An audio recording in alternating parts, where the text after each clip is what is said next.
I will be showing you how to fold the Mantis pattern found in Usborne's 100 More Paper Planes to Fly and 200 Paper Planes to Fly.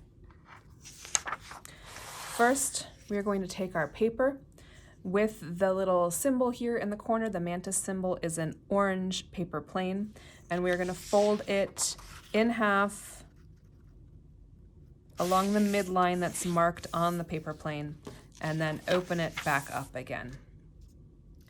Next, we are going to fold down each of the corners, lining up the top of the paper with the midline and creasing it.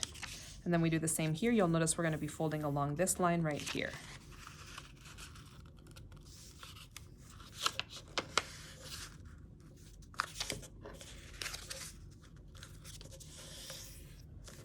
There we go.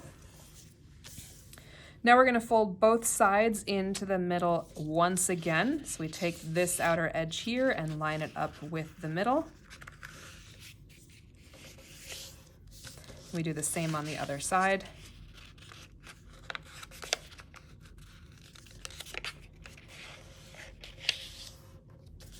All right, now we're going to take this top point here and fold it down.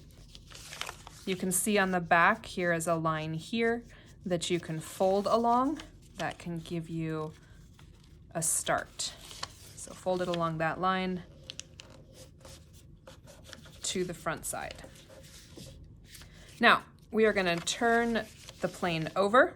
So now we're looking at the back side of the plane, and we're going to fold it along the midline from the left side to the right side.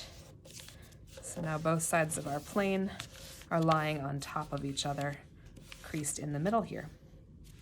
And now you can see this guideline here. We're going to fold along that guideline one wing,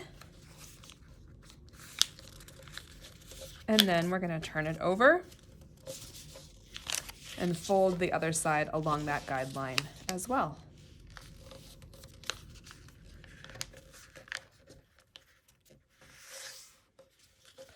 And then we open up those wings and we have our paper plane and we are ready to go.